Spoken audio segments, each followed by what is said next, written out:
Hello and welcome everyone to another episode of the Stand and Talk from the Jewish Stand. I am your founder and director, Shmuel von Weisl, and I'm delighted to join by a very special guest today, all the way from Israel. Our guest today just wants to stay anonymous, in which case we'll let you introduce yourself and say hello to our audience. Say who you are. Thank you. Thank you, Shmuel. It's a pleasure and an honor to be on here. And we've obviously come a long way.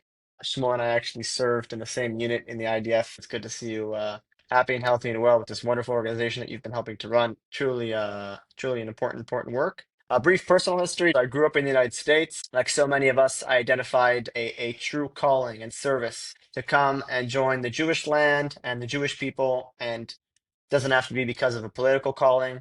It was just for me. I'm a Jew. This is our land. This is our people. It's my duty to come and take part and defend. And I grew up, and I still am, in a Haredi lifestyle, and I'm a Chabad Chassid. So I'm obviously a Hasidic lifestyle, with everything to do with how you run your home, to how you pray, to the food you eat. And so that's the way I grew up, and I kept myself pretty steadfast and pretty strong in those beliefs and customs. I made Aliyah to Israel about the age of 17, which is about 6 years ago. I joined the Paratroopers Brigade. And since then, I've just been in the IDF. I went to junior commander's course. Shortly afterwards, the war actually broke out, October 7th. It was really a knock in the head because I was just getting out of the army. Matter of fact, the 5th of October, 2023 is my final day in mandatory service. And so 7th of October was obviously a reminder not to go anywhere. The work has just begun, and this is what we're here for. This is what I made Aliyah for. Here I am today in the Hashmonaim Brigade. Tremendous historic work takes place here in the Hashmonaim Brigade. It aims to really revolutionize the way we as a society in Israel and we as a Jewish people all over look at the Haredi bubble that is taking up a significantly higher and higher percentage of the Jewish people of the world over. And it's just an honor to be a part of it, and it's an honor to be here. Thank you for having me on. Oh, it's an absolute pleasure. In general, we don't hear enough of young IDF voices from Israel today, but also specifically about the Haredi, because we hear a lot about that. So I think that's going to be really the topic of today's discussion on this podcast. And we're going to really dive into the Haredi unit, the Haredi sectors in society. Before we start and get into that, you've given an introduction, but how are you and how's your family? Thank you. It's a very sweet question. I appreciate the question. I'm personally doing very well, actually. Obviously, nationally, we're going through a difficult time, but it brings out a lot of strength from so many people and families and army units and communities all over. These times really can bring us together, and so I think I've really tried, at least, to look at that positive side of what good can come out of a time like this. My family, they're in the United States, and yeah, I'm actually one of a big family. They're scattered around the United States, throughout different Jewish communities, doing their Chabad work. And they're very happy in their work. They're content in their work. Lucky is their lot because it's truly holy and tremendous work to be able to reach out to every Jew, no matter where they are, and how they're feeling about being a Jew in 2025. Some people grew up their entire lives feeling proud of being Jewish, certain in being Jewish, and now they find themselves facing difficult questions about Israel, about Zionism, about what it means to be a Jew, about do I have what to answer to the anti-Semitism that I see around me on campus, on the internet, at my workplace, and my home, from my own family. And obviously, we see the opposite. We see many that perhaps were feeling disassociated or asking themselves the opposite question of what exactly does it mean for me to be a Jew, in the first place? Inherently, what difference does it make? And the 7th of October came as a tragic but important pill to swallow that it's time that we have to examine ourselves and say, what is it about us that they want to come and attack time and time and time again? We better have an answer to that for ourselves, because clearly our enemy knows who we are, because they know very clearly the Jewish people, they know to attack us, know where we are. So it's important that we know that answer ourselves, when we look in the mirror. So the work that Chabad does throughout the United States and throughout the world over, my family has been lucky to take a significant portion in that work. And so that's where my family is today. Thank God they're healthy and well, may it stay that way. Today is a time when we ask ourselves who we are. And I think also as a society, we ask ourselves who we are. And like I said, we're going to talk about the Haredim. So the first question is, who are the Haredim and how are they different? Fantastic question. And it's a very relevant question. I think a lot of where the most intense issues politically today lie, especially, can be simplified, if not solved, by just defining our terms. Do we know what draft dodgers are? Do we know why they draft dodge? Do we know what percentage of Haredim, for example, avoid the draft? Do we know if the draft laws apply, don't apply? I think a lot of the intensity behind a lot of the voices that we hear are unfortunately fueled by lack of information and by ignorance and by preconceived notions. And the deeper you go in the Haredi world and all the different subsections and denominations,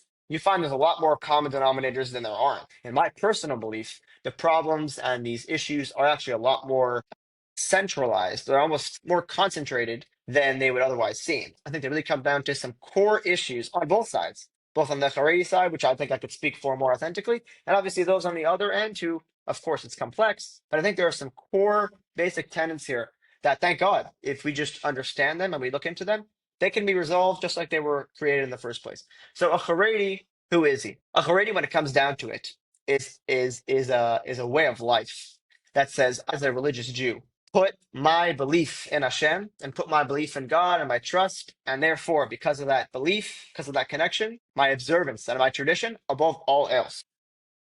If there is a truth that changes as time goes on, if 200 years ago, when a certain sage made a proclamation, and today I look at the reason why that sage made the declaration, maybe the reasons have changed. That's not up for discussion for me. This is a rabbi who I see as holy. This is a book. This is the Talmud. This is the Mishnah. This is a Acharon or a Rishon, and the different levels of sages we've had throughout the years, before the exile, through the exile. These are holy words, and this is the status quo. This is the default. I will not stray from it left or right. And so if I'm living in 300 years ago in Tzfat, in Safed, up in northern Israel, and 300 years later, my family has lived here in Tzfat all these years, and I've seen the governments change. I've seen the Ottomans. I've seen the Turkish, right? I've seen the different transfers of power. I've seen the British come. I've seen them ousted. I've seen the pre-state chaos. I've seen after the state of Israel. My family has been there the entire time. I know that this is my land. This is my land because Hashem promised it to the Jewish people. And so no matter what government tells me, I'm not subject to these governments. Just to put it in a small little allegory, if I'm this Haredi family, for example, if I'm living in Tzfat, this is Hashem's land, this is what he gave me, I don't care what the Israeli government will tell me because I don't care what the British government told me. The word that I accept is the word of God. It is the word of my sages. That is the status quo. And there's a certain unmitigated dedication to that tradition and that word that is not replicated in any other sector of the Jewish life today. This can misconstrued, but it's a very like fundamental basis of what Haredi society says. Nothing new under the sun, which means God gave us the Torah. That's what we need. There's not going to be somebody coming along and saying, suddenly now we've got to come and make a state. Suddenly now we've got to come and give up Torah for this or that. Haredi lifestyle comes down to these are our traditions. I will not stir from them left or right, and I will do it to the highest letter of the law because this is the status quo. Vihima, and let it be what it will be. Let them say what they say. This is the absolute truth. And again, I think it's a real delineation because I don't see that anywhere else except in the Haredi lifestyle, which says we will not compromise. Yeah, absolutely. See, it's such an incredible overview they've given, and also of the microcosm of Haredi, because it's so complex. There's so many different elements to it. There's something I'd quickly want to touch on. I think in the second and third, or third and fourth episode that we uploaded, was the history of Zionism. I can talk about Zionism and the rebirth of the state of Israel. And people start history in the 19th century for the most part. And that's the political Zionism, the national Zionism. But people forget that it started before, much before. In fact, it didn't really end the idea of Jews coming to a state for it to be a rebirth from death, right? Jews always wanted to come back to Israel for thousands of years, ever since the destruction of the temple and the subsequent exile of the Jews. And a big example was the rabbi from Vilna, the Gaon Vilna, it's called, who he sent his students to Israel, and this was already in the 18th century or very early 19th century, much before any Zionist ideology was being written, much before Herzl. And these were organized groups of people coming up to Israel. They struggled immensely, creating, as we know today, oasis out of the desert. That was the first official wave of Judaism coming into Israel, back to Israel. under the Ottoman Empire almost 200 years ago, over 200 years ago, or 300 years ago before that. Maybe this is something that you could explain a bit more. So for people to think that, then does that mean that the Haredim anti-Zionist? Are they against Zionism? What is that Haredi outlook? Okay, so we've been here before the Zionists. Does that mean that Haredim reject Zionism as it is today?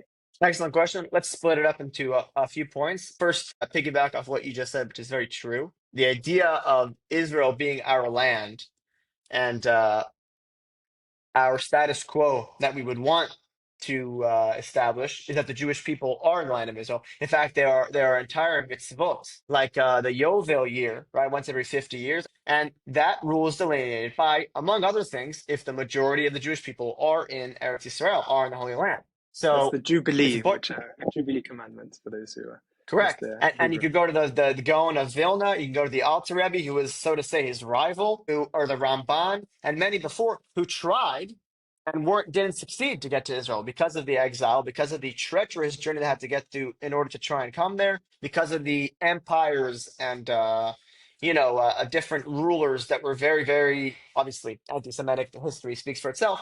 They weren't able to leave, weren't able to come, weren't able to make the journey. So some, like the Vilna Gaon, would send students to try and make some group come over. The Alter Rebbe tried to make a trip, didn't make it there in the end. The list goes on because it doesn't come from a political ideology of any sort. It comes from basic Rashi on the Torah itself, speaking that the Jewish people are there in their land. Every fifth or sixth verse you'll come across in Sefer Devarim, which is Deuteronomy, I think, which is our current book that we're reading now in the Torah. Every fifth or sixth verse you're seeing is about God's blessing to the Jewish people so that you can live in the land of Israel. God's blessing of bounty so that you can serve God in the Holy Land. God's promises that'll be there for us, that'll guard us, that'll look after us, that'll help us in the struggles that we'll face throughout the years to come through the blessing of the land of Israel. It's not anything new. We're in the exile. We don't have a holy temple. We're here in Israel in a modern day situation in 2025. How do we deal with it then? What about the modern state of Israel, which is based off of values that are not Jewish values? They're democratic values. Some of that overlaps. Some of it doesn't. Those are the real questions. I want to put out aside as well, perhaps the elephant in the room, when it comes to anti-Zionism, and this perhaps would be the second of the two phases that I wanted to split this question into. So, given by the stages that describes promises that Hashem made through the Jewish people, and one of them is that they would obviously some of them that they wouldn't rebel against the Jewish nations, right? Meaning, as long as you're in the exile, the yoke of exile is upon you. And one of them is that you wouldn't come and essentially take Eretz Yisrael.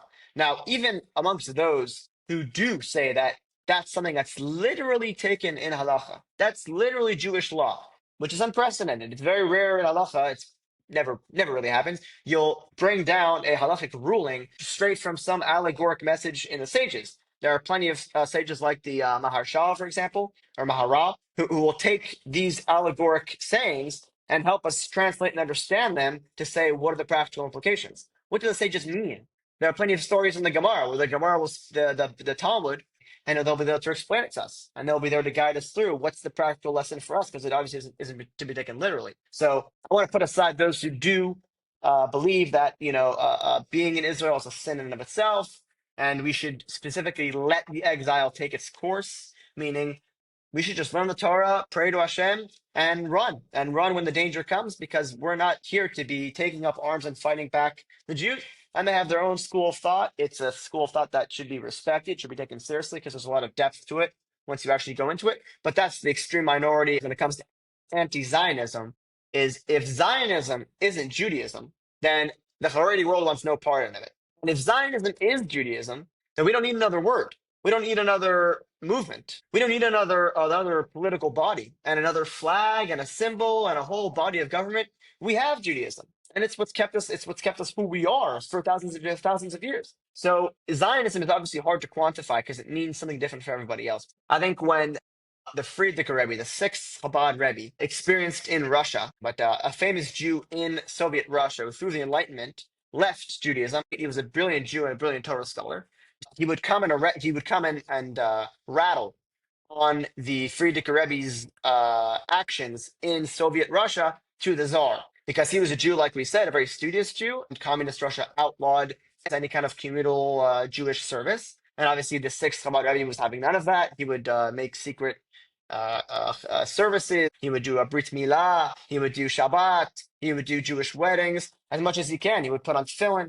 And so these things obviously were outlawed. And Lulav, this Russian fellow, came and would actually rattle to the government because he was radicalized. He decided he believed in the Soviet ideology and actually turned his back on this great sage. And so when the Rebbe's, when they came to Israel and they saw this new Zionist ideology come up with some roots, he saw these roots in communist ideology in some of the kibbutzim at the beginning, which had the exact same policy, almost that these same people who fled for their lives from the Holocaust from Soviet Russia had experienced, which is the children are separated from the parents at a young age and given a re-education. And there was many Chabad children who were unfortunately killed on the battlefield because they were swept into Russia's wars, forcefully drafted from their families. And obviously all vestige of Judaism was immediately stripped away. And these 5, 6, 10, 15-year-old boys were drafted off for Soviet army purposes. And so they're coming to Israel. You can imagine the reaction when coming to a kibbutz that have some of these exact same ideologies. A lot of the Chabad early followers were starkly anti-Zionist for that reason. And yet you have Moshe Tzvi Segal, who's a great Chabad Chassid and follower, who drafted hundreds of people to fight in the beginning of the state of Israel. Why? Because they saw it as an effort to defend the land in Israel, which is perhaps the main core of the argument. They didn't see themselves as extended arms of Zionism. But obviously when Zionism won in the sum of the parts and they establish the state and they make the calls and they make the name of the game, then obviously the Haredim obviously took a little bit of a step back because they said, we're here for the land, we're not here for the ideology. That's kind of the gist, in my opinion. Yeah, it's excellent how you lay it out, because if you want to see it, as always with every sect in Judaism, of which there are many, there's always more of the extremes on the left, on the right, and like we mentioned in previous episodes about the many different streams of Zionism and obviously different streams of Judaism, the big fights or the big ideological battles that occurred in Zionism was on these fronts, because early Zionism in Israel that was kibbutzim led was very ideologically driven, and that was more of a socialist endeavor rather than a Jewish endeavor. It was Jewish by the fact that it was Jews who were doing it, but it was a socialist endeavor. And obviously the Jewish Zionists, the ones who were doing it from a Jewish endeavor, that was much different, and they saw things differently. And that was really the split. There wasn't a deep ideological split on whether Israel is Jewish or not Jewish. That was like not even a talking point at all. I think that's a really important thing to say. So we can, have a bit more context, and for just to wrap that up on, the anti-Zionists who are still around today. We call them Nitori Carter and obviously the others. But I think we can move on to right now about the Haredim who draft, because they exist. And actually, I am one who drafted into the Haredi unit in the paratroopers, and you yourself also drafted into the Haredi unit into the paratroopers, and are now serving in what you said earlier in Hashmonaim, which is a Haredi unit. I think most people outside of Israel have not heard of any of these units. They've not even heard the concept of a Haredi unit. I can assure you that. Could you perhaps explain to our listeners what a Haredi unit is? What is so special about them? And actually also, if you could, what made you draft into one yourself? The hope that we have as a country is to look to the rising numbers of the Haredi youth and say, hey, we need you guys to step under the stretcher. We need you guys to help take up arms with us, because numerically, we need you. Numerically, we need you. If 40% of first graders today are the Haredi population, in a few years from now, when those first graders will be 18 years old and 40% won't enlist, we'll find ourselves in a pretty murky situation. And obviously, that's really the end game goal, which is we can have full cooperation and coexistence and peace between the sectors and some kind of shared goal and shared vision. But it's easier said than done. Haredi enlistment isn't an anomaly, and it isn't some otherworldly phenomenon that's impossible to achieve. We have to get some political finesse in order to try and make a way to make even a drop come and take up arms. It's so impossible. It's so antithetical to who they are. Right, you had these different militias, so that came together to form what we know as today as the IDF. The first one listed is named Aaron Hirschler, who was a Haredi young man from the old city of Jerusalem. And he was a Haredi man who lived in Israel, came up and take up arms and fought. And the second, whose name was Chaim Shainboim. And Chaim Shainboim was also from Mea Shearim. And the third was someone named Hannah Krinker, I think her name was, from Petach Tikva, also Haredi woman. And the list goes on. In fact, the chief judge of the Ger Hasidim, who we know today, Ger is starkly anti enlistment. They have policies in their communities to make sure that there's no outside media that could influence their followers so that they keep themselves airtight, that this is the way we believe. These same Hasidim, the original great judge, the Gabad, back in the day, appointed his own personal shamash, right? And you can imagine the great judge is very busy. He's got his personal assistant who he needs. But he appointed his personal assistant around 1947, 1948, when obviously the need for fighting forces was going up tremendously because the things were heating up. He gave his personal assistant and said, I'll be fine without you. I'm appointing you. Make a armed youth movement. Come out and start enlisting, start spreading the awareness. That's exactly what he did. And I also brought up Moshe Tzvi Segal earlier, just to give an example from the Chabad spectrum, to say that Chabad wasn't out of it, even though Chabad, like we said, had their own personal scars. When it comes to anything with Zionism and these external ideologies, they were badly scarred from Russia, because Chabad comes from the town of Lubavitch, which is in Russia, and they were facing years of persecution. They didn't hesitate.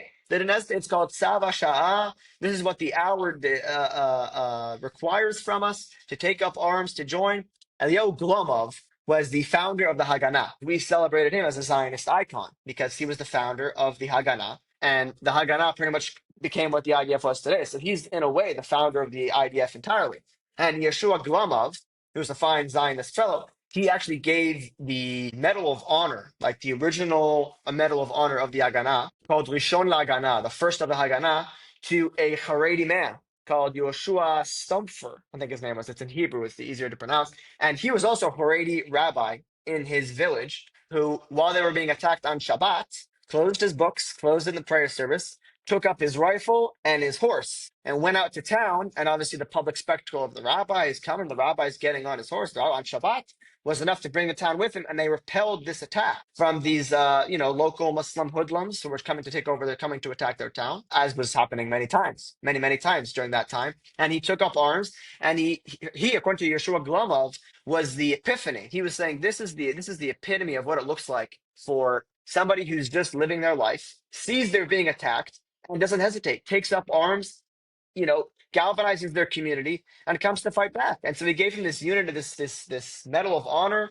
to this fellow, named Yoshua Stumpfer, the great Zionist icon who created the entire Haganah, of all people, gave it to him, gave this medal. And so all these things come just to prove the point that Haredi enlistment, so to say, back then, was 100%. There was no contradiction. It wasn't that Haredim have no elements or no belief that fighting back against a lethal force that comes to destroy you doesn't exist. It's obviously a direct mitzvah in the Torah, and it's obviously a direct halacha that if they are even non-Jews attacking a Jewish town on Shabbat, just looking to steal things, just looking to steal some hay, they're just looking to steal some clay pots, it's a mitzvah to go out and fight them and desecrate the Shabbat on Shabbat, even if they're just coming to steal things, because as we know, history proves, you let them steal, then the next morning they'll be there marauding and pillaging and bringing in 5 towns and razing your place for the ground. And so obviously it's a big mitzvah. And needless to say, if any yeshiva today was, Lord, heaven forbid, attacked by a terrorist, they wouldn't get up with a Gemara and start learning Gemara in defense. They would close the Gemara and come and fight back. So there's no discussion there. The only discussion is something went wrong along the way. Something went wrong along the way since this 100% enlistment, since these great, you look at the first list of those who fell in defense of the state of Israel, of the land of Israel, they're all Haredi. And it's not like Haredim were a big part of the nation then. They were a very small amount. They're a very small minority, and yet they all enlisted. Something went wrong from then to these different attempts we've seen. There's been 8 different units since then that have started and crumbled and failed to enlist Haredim. And I think you and I both were part of one that had some vestige of a Haredi-friendly unit, but at the end of the day, a Haredi man who would come and enlist, a measure of the result, he wouldn't be able to go back home to his family. His family would say, you're in an environment that isn't in accordance with halacha, and we're not going to give you a shidduch. We're not going to give you a marital arrangement because you're, from what we care, you're a disgrace to the family. And so that's not what the army came to do. The army came to make a unit that's Haredi suitable, and it isn't. Beyond obviously the fact that there were many compromises that were made and many failures of promises that were made, and the fact that, of course, they just didn't succeed in enlisting Haredi youth. And so it was very few Haredi youth, plus a whole motley crew of the whole extremes of Israeli society, some more and some less religious, obviously.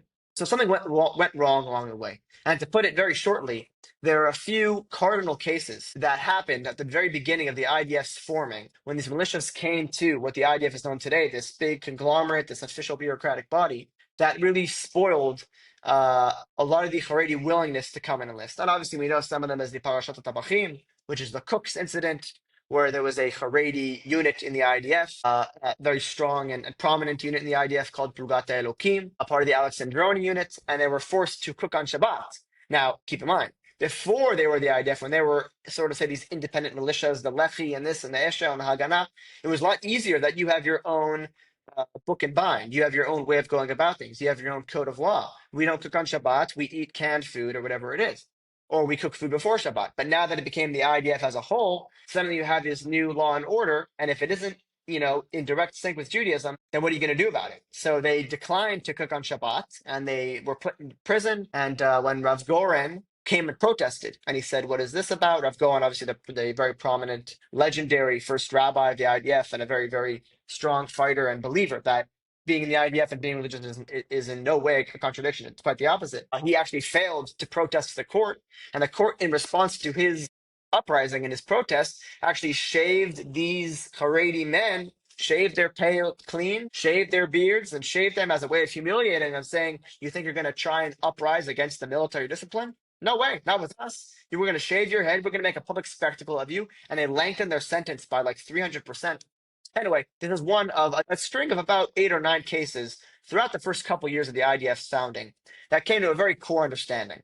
We're no longer independent militias that operate each one according to his identity, each one according to his religious level. We are the IDF, and we have to make a clear common denominator. And we are a Western values, a democratic led. I mean, the IDF has its own chart. You can read it for yourself. Don't take my word for it. We have Luach Tzah, which was made way later, but based off the original principal IDF values. They're not religious values. There is no room for a religious man to come and say, "I don't want to serve in a unit with women in the unit," for example. So this created from the get-go inherently, there is no room for a Haredi man to serve in the IDF and exist in his current lifestyle. He'd have to throw it out the window. And so that's in a very, very small microcosm. There's a very, very lengthy chain of events that obviously leads one thing to another, galvanized by Haredi leaders. We didn't make it any better.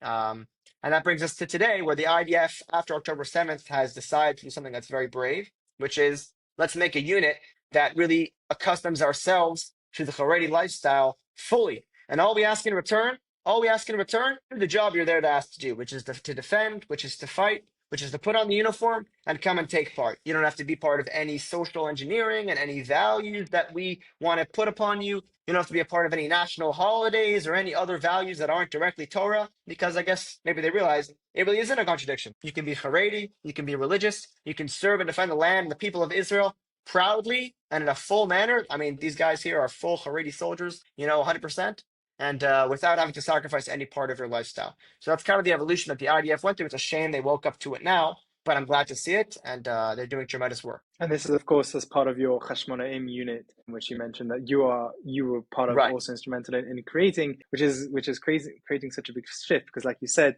I remember from my experience in Chet, it was called, so it was Haredim Tzanchanim, Haredis in the paratroopers. So for the most part, it would be people who left already the Haredi system, and it was a great landing ground for people who learned in yeshivot and studying Torah academies all their life, and they don't have a single qualification. So in Israel, Baguriyot, whatever it was, and they would come to Chet or any of these similar units like in Givati and also Netzach Yehuda very famously, and they would be getting, they would do 2 years of combat service and they would be excelling, if I could proudly say, and they would, the last 8 months, they would then get an opportunity to go into learning a craft or starting to learn, like doing a mechina for university, to do the psychometric exams and stuff. So it was more of like a soft landing for people who came from Haredi families, and it was Haredi acceptable. So, you'd be having the Hajj and food, you have some catering to your lifestyle, but that was essentially the society, the social group around you were people who would be already leaving Haredi society. But this is different. This is a Haredi unit. So in the Hashmonaim that you're talking about, so what is so special about this that can now really accommodate these Haredi soldiers today that's different from all these other units? I think you said it yourself. First, above all else, is a attitude difference. When you tell Haredi youth and come and say, if you serve your 2 years in this paratroopers unit, we'll give you in return what you're lacking. You're lacking basic educational skills. You're lacking bagrut. You're lacking pretty much a high school diploma. You can't work with that. We'll give you more than that. We'll give you, a little bit of a starting point for an advanced education, right? For some kind of career, for some kind of degree. We'll help give you all kinds of different monetary little vouchers and coupons for getting your driver's license, for renting a home in Greater Israel, for taking part of all kinds of projects. The messaging is radically different here. The messaging here is you're a Haredi, stay a Haredi. You're coming from the Beit Midrash, you're coming from learning Torah, great. Come here and serve, go back to the Beit Midrash. We're not here to fill in any gap you have because we don't see a gap in Torah learning. Torah learning is primary. There's a need, we need you to serve because that's what today's reality is. We're going to ask you to serve. But through that service, we're going to strengthen your Torah learning. And if you decide, you know what, I don't want to go around with a hat anymore, I don't want to go around with my payot anymore, you're going to come in and talk with the rabbi here and say, hey, I noticed you've been struggling. What's going on? How can I help you out? How can I strengthen you in the way you're going? If there's somebody who comes into this unit and is a Haredi influence, meaning they're with the game, they're religious, they get up to daven every morning, it's not a yeshiva. They're not over your heads making sure. But then the kid comes along the next week and he's got a smartphone that doesn't have a filter on it. And he's watching Instagram videos in the public sphere. And then he starts playing music with all kinds of profane language and all kinds of inappropriate themes. And he shaves away his peyot and he doesn't wear a kippah anymore. He's got to be evaluated. Are you fit for this unit? Because you're now making a negative influence on those who we're trying to protect. Meaning, it's finally the courage to come and say, you come from a Haredi environment. We're here to strengthen you in those values and give you back to the Haredi environment. And that's one of the mottos from the Bet Knesset, from the Bet Midrash to the Bet Midrash. It's not, we're not here to fill in any, here comes the poor Haredi kid who's lacking basic life skills. We'll give you a trade deal. If you give us army service, we'll fill that in for you. Not at all.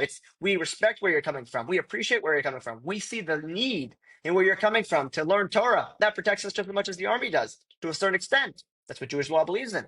Now, you come from there, you give us your service, we appreciate it. It's a big mitzvah, and we're going to send you right back stronger than before. So that's a paradigm shift.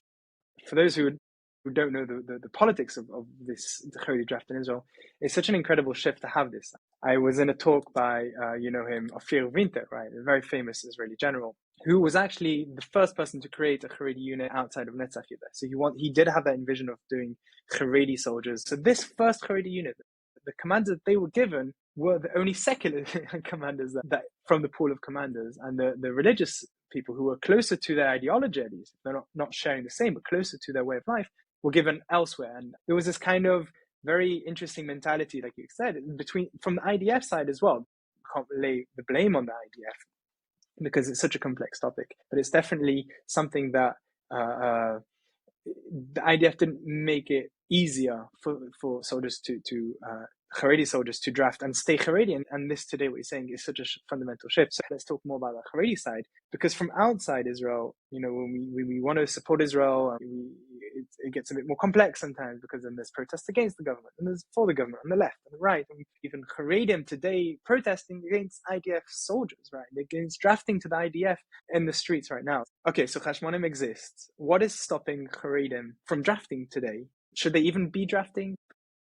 So the question was about the future of Haredi enlistment and why you see today they're so against it. How can we make them enlist? What's stopping them now that the Hashmonaim unit is there? Yeah, it's definitely the elephant in the room. So now you've gone out of your way as the IDF and you've done this tremendous effort, right? And I think it's the morally correct thing to do. And they shouldn't be patting themselves on the back, right? This Haredi unit like this should have been created in 1948. But still, now that it's been created, aren't the Haredim showing up in large numbers? Why is there a soldier here who just finished training, who's fully Haredi and is a big Hasidic Jew? He's walking back in the neighborhood where he grew up, and his neighbors are shouting with such vicious hate in their eyes. He finished training, and he has a right to be proud. And yet he's going back in his old neighborhood with the men that he grew up with, shoulder to shoulder, calling him all kinds of names. You can't hide the hurt in his eyes, and it tugs at your heart, and it says, you know what? This guy's a real winner. I mean, he's kept his lifestyle and he's kept himself strong to that. And he's 31 years old. And yet he came and he joined and he stuck through it. And he's stronger and more religious today than even when he was before he went in. And yet he comes back and this is his welcome. And this is his treatment. This kind of hate, this kind of poisonous fire as they shout at him, the very same, friends that he grew up with in yeshiva.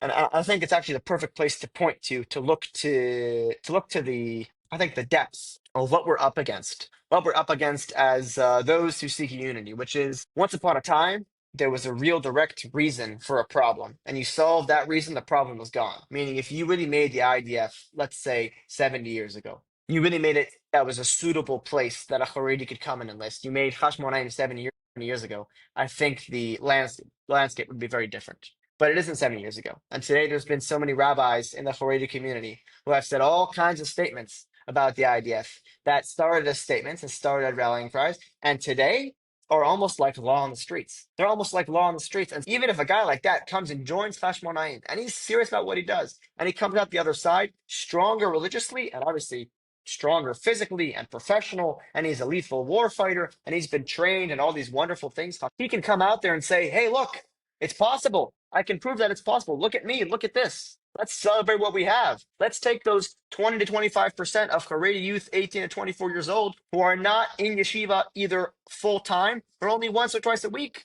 They're out there working. They're out there sitting on their phones, smoking a cigarette, trying to learn. Nothing wrong with them. They're Haredi. They're just as precious. They just don't manage to sit and learn. Let's have them come. But because it's no longer about problem versus solution, because it's now about a statement, a nomination, who are you loyal with? It's become a much more of a dirty, dirty game, which is unfortunate. But I think the plus side to it, the good side to it, is that the Haredi side is only one side of the aisle. Meaning, as much as it's easy to say, and I myself am Haredi, so I obviously speak about it in third person. But for those who aren't, it's easy to say the ball is in your court. We created this unit. It's up to you. Now you got to come over. But the good side of the story is we also have, and I'll speak as somebody, for example, who isn't part of the Haredi mindset. We also have our responsibility we can take. If a problem is not our responsibility at all, and we have no part in causing it, then we also have no part in solving it. Because if you're not the one responsible, all you can do is point at it and complain. The great news is then the rest of society has a very significant part in the Haredi society's very, very, very anti mentality to enlistment in the IDF. And it's because of statements that we see all day, which basically comes from saying, you are Haredi, you are stuck in the past, you are stuck in this caveman mindset. You have to get with the times. You are a burden, you are a parasite, and on and on and on.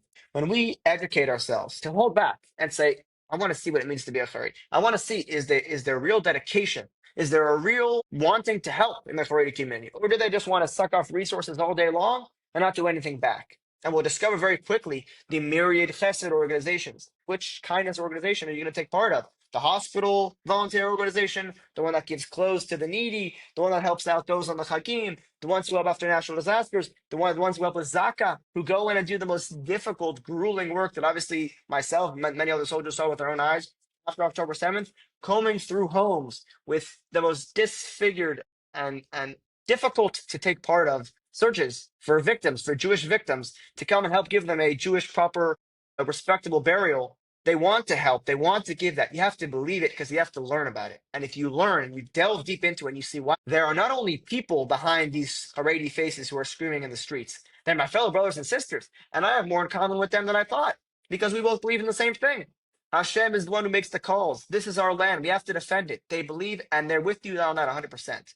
But if the Haredi whole we speak about in such inaccurate terms that they're just looking for their interest, they're just looking for their agenda, then obviously they turn defensive. They turn defensive, then they turn to their political parties, they turn to the streets with their signs and their shouting, and that's their responsibility. But the other half is our responsibility as a society, as a whole, to say, we lend you a helping hand. The prophet came and said, you are not doing your job well enough because you're fighting during the day. Why are you not learning Torah during the night? David HaMelech. What about Moshe Rabbeinu in the war against Midian? Who the Midrash in Bamidbar clearly states he's divided it into half. Half of the nation prayed and learned Torah, and half of the nation went and fought. They're not some stuck in the past cavemen. They're just trying to live Judaism the best way that they can. With that, they've got all kinds of inaccuracies, all kinds of false assumptions, all kinds of false little roots that have spread their way into their society, and they have to be uprooted just like they are in every other society. But I think the main message for us is we can keep pointing that finger, but also look at the three that are pointing back at us and say, hey, they have their responsibility. And you know what? We open up Hashmonaim. It's about time. It's about time they put out a little bit of faith, a little bit of trust in their fellow Jews and say, we're not here to ruin the Haredi way of life. But our responsibility is to not feed those flames. It's to really educate ourselves and say, hey, there was a time when Haredi served in the IDF. Did I know that? Did I know why not? Did I know what part I'm taking in either being part of the problem or part of the solution? Because there's a lot we can do. There's a lot we can do. I think, Shmuel, you're a shining example of that. We can help influence the narrative, help influence what at the end of the day turns into real policy and real laws that change and affect how the IDF looks, how the government looks, which at the end of the day affects our lives. Do we have an army that can fight back and defend us? Do we have what to answer for anti-Semitism on campus around the world? Is the IDF just doing a reckless genocide in Gaza, or is there a tact? Is there a method to the madness? Is there a reason? Is there justification? All these things are answered when we have the humility, we have the self-discipline to take a breath, to look into it deeper, to say, "Wow, there's another Jew on the other side of that mask, on the other side of that sign, on the other side of that strimel, on that gartel, on that sirtuk. There's actually a Jew who's my brother, my sister. Let me lend a hand. Let me strengthen that unity instead of adding blame and fuel to the fire." It's a beautiful message, what you're saying. It's such an incredible message to have, to really, just like we see in the streets here in the UK, obviously, and around the world as well. There's so much hatred out there, right? And it's blind hatred. It really is. It's sinat chinam. It's free hatred, but in the sense of that it's blind. It does not. It differentiate. It makes you blind as well because you're not educating yourself into what the reality is, and that comes against Israel. That's the propaganda war that we keep on hearing about. We keep on seeing how the narrative is always manipulated to show Israel to be in the bad light in every situation. Right. And it's the same thing with the Haredi sector, right? We only need to look within ourselves. Are we doing the same thing to our fellow Jews across the spectrum? I'm sure it's in Haredim, and I'm sure it's on political spectrum as well.